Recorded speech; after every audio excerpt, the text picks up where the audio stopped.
এক টুকরো লোভের মাংস ঝুলিয়ে দিয়েছে বলেন, আর তুই আদর্শ বিবেকের হাত দুটো মাটিতে নামিয়ে চার পায়ে হেঁটে চলেছে সেই মাংসের লোভের জন্য। কিন্তু আমি আমি কিছুতেই পয়সার জন্য নিজের মূল্যবোধকে বিসর্জন দিই না। আজকের যুগে তোমাদের ওই মূল্যবোধের কোনো দাম নেই বাবা। আজকের যুগে যে যত রোগীর রক্ত চুষে খেতে পারে সেই তত বড় বেশি ডাক্তার। কিন্তু সে ডাক্তারবাবুর ছেলে মেয়েরা যখন ভাত খেতে বসেন তখন সেই ভাতের গায়ে গরিবের লাল রক্ত মাখা থাকে স্যার। আমাদের বাড়ির মধ্যে কথা বলতে এসো কেন? কে তুমি? ওর নাম পাগলা মেহে। ওর নাম পাগলা মেহে। কলকাতায় আলাপ হয়েছিল, পেছন পেছন এখানেও চলে এসেছে। কিন্তু কি তোমার আসল পরিচয়? জানি না আজকাল মাথার মধ্যে সব কেমন গোলমাল হয়ে যায়। আমি কে, কোথা থেকে এসেছি, কি আমার পরিচয়, আমার কিচ্ছু মনে পড়ে না। আপনাদের কথা শুনতে শুনতে মনে হচ্ছে আমি বোধ হয় একজন ডাক্তার।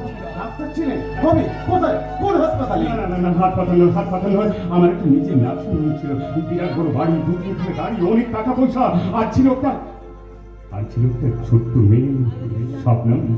ভাই ওই দূরের কলকাতা শহরের হস্টেলে থেকে লেখাপড়া করতো, ঈদ মহরমের ছুটিতে বাড়িতে আসতো। তাহলে সে আপনার মেয়ে এখন কোথায় আছে? বলবো সব কিছু বলবো। আস্তে আস্তে ছবির মতো সব কিছু আমার মনে পড়ছে।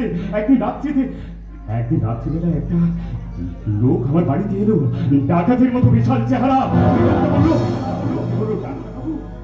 বাবু, আমি মানুষ খুন করে এসেছি, আপনি আমাকে বাঁচান। আমি বললাম আমি কেমন করে বাঁচাবো? লোকটা বললো, খুনটা করেছি গতকাল রাত্রে, আপনি 7 দিন আগের তারিখে আমাকে ভর্তি করে নিলেন।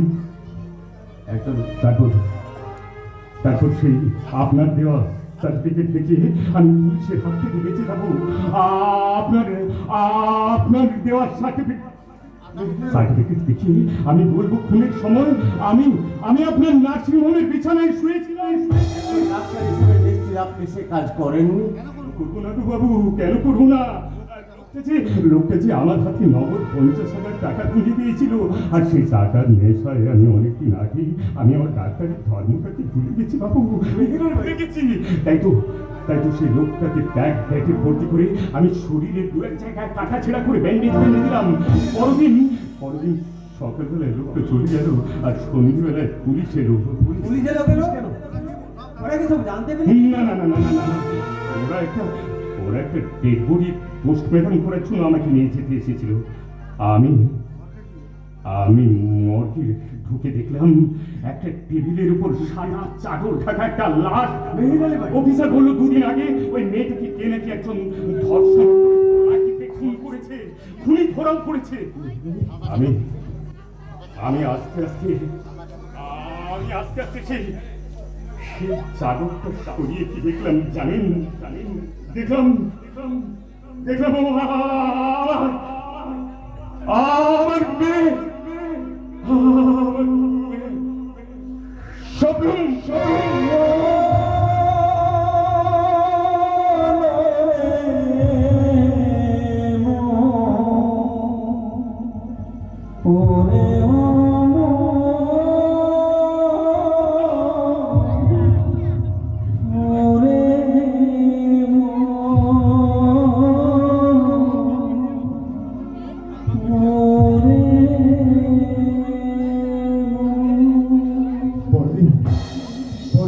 পাগলের মতো আদালতে ছুটে গিয়ে দেখি কাঠগড়ায় দাঁড়িয়ে সেই লোকটা হাসছে।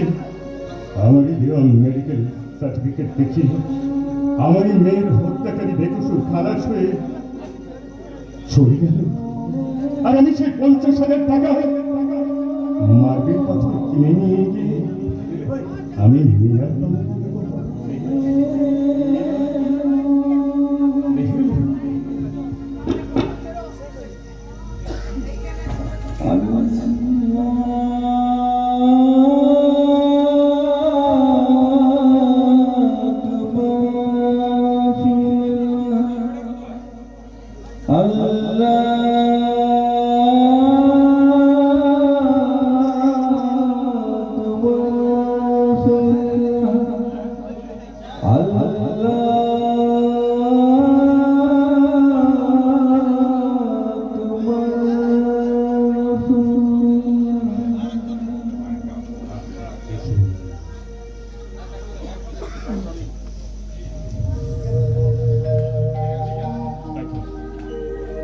তাই তো দেশের সমস্ত ডাক্তারবাবুর কাছে আমি করজোড়ে অনুরোধ করছি, কখনো বেআইনি কাজ করার আগে একবার এই মেহরানের মুখ থেকে মনে করবেন, গরিবের রক্ত চুষে খাওয়ার আগে ভাববেন সেই রক্তটা আপনার নিজের সন্তানের রক্ত।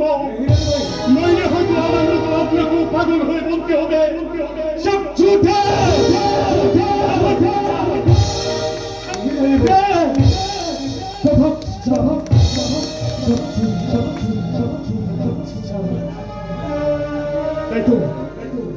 তাই তো এদেশের সমস্ত পালাকারের উদ্দেশ্যে আমি একটি কথাই বলবো, যতক্ষণ একটি শিশু বিনা চিকিৎসায় কোল খালি করে যায় মার, ঘুমিও না বালাকার। যতদিন না এদেশে শোনা যায় ধর্ষিতা অভয়ার চিৎকার, ঘুমিও না বালাকার।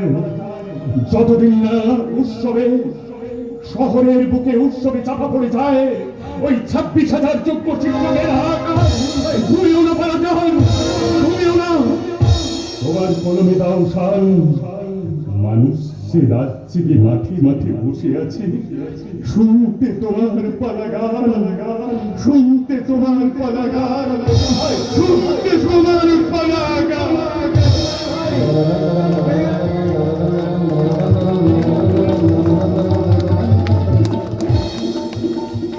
কি তোরা আমাকে বলবি ভরদ্বাজের হয়ে কাজ করতে?